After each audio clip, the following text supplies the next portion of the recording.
Oktyabrın 13-də Azərbaycan Dövlət Reklam Agentliyinin əməkdaşları ilə Sədərək Ticarət Mərkəzinin mühafizə xidmətinin işçiləri arasında insident baş verib.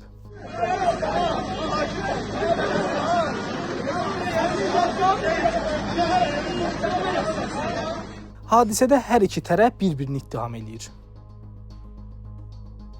Azərbaycan Reklam Agentliyinin əməkdaşları Sədərək Ticarət Mərkəzinə necə deyərlər ki, belə hücum eləyiblər. Kranlarla, yük maşınları ilə. Bu artıq üçüncü bura müdaxilədir. Bunlar heç kimdən icazə almadan ticarət mərkəzi daxilində olan reklam lövhələrini söküb dağıdıblar. Demək olar ki, 21 reklam lövhəsi sökülüb dağılıb.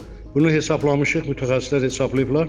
Hər biri 10.000 manat dəyərində olan reklam lövhəsi bütövlükdə 21 lövhədə 210.000 manat zərər dəyib ticarət mərkəzinə. Apellyasiya məhkəməsi də qərar verib.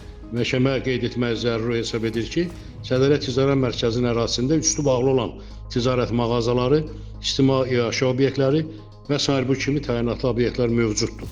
Yaxınlıqda heç bir yaşayış məntəqəsi yoxdur. Ticarət mərkəzi özəl mühafizə xidməti tərəfindən mühafizə olunur. Ticarət mərkəzi əsas avtomagistraldan 200 metr, avtomobil yolundan isə 100 metr məsafədə yerləşir. İstehsalçının burada koordinat göstərən yazısı yoxdur. Amma buna baxmayaraq, bütün bu qanunları pozaraq Azərbaycan Dövlət Reklam Agentliyinin əməkdaşları bizim yerli əməkdaşlarla mühafizə xidmətinin əməkdaşları ilə çox qarşı durmaya gediblər. Hətta orada bir yumruq davası çıxıb bizim əməkdaşlar burada zərər alıblar, xətər alıblar. Onlara bu şəkildə hücumlar ediblər. Və bunu vurğulayıram və məhkəmə qərarında bir daha xatırladıram ki, bu məhkəmə apellyasiya məhkəməsinin qərarıdır və bu məhkəmənin qərarına da bunlar göstərsək də heç bir məhəl qoymurlar. Buna ikinci dəfədir. Dövlət Reklam Agentliyindən isə bildirildi ki, Sədərək Ticarət Mərkəzində qeyd olunan qanunvericilik aktlarının icrası ilə əlaqədar xidməti vəzifələrini yerinə yetirən zaman həmin vaxt sözügedən ərazidə olan bir qrup şəxs ictimai qaydanı kobud şəkildə pozmaqla əməkdaşlarımıza qarşı zor tətbiq edib. Həmçinin agentliyə məxsus xidməti avtomobillərə ziyan vurublar. Bəzi əməkdaşlarımızda xəsarət var. Ekspertiza təyin olunub. O ki, qaldı Sədərək Ticarət Mərkəzinin nümayəndəsinin iddia elədiyi məhkəmə qərarına. Qanunvericiliyə əsasən açıq məkanda reklam anlayışı mülkiyyət əsasında müəyyən edilmir. Sədərək Ticarət Mərkəzindəki reklam qurğuları ticarət mərkəzinin daxilində deyil, yol kənarından açıq şəkildə görünən, açıq məkana ünvanlanan sahələrdə quraşdırıldığından açıq məkanda reklam hesab edilir.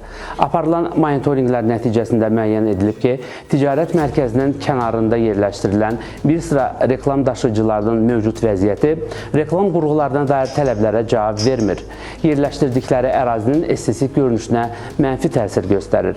Həyata keçirilən tədbirlər sahibkarlıq fəaliyyətinə müdaxilə deyil, qanunvericiliyin tələblərinin icrasıdır. Bildiririk ki, qarşı tərəfin iddia etdiyi məhkəmə qərarlarının məzmunu reklam daşıyıcıları ilə bağlı deyil, açıq məkanda reklam yerləşdirilməsinə icazə ilə əlaqədardır.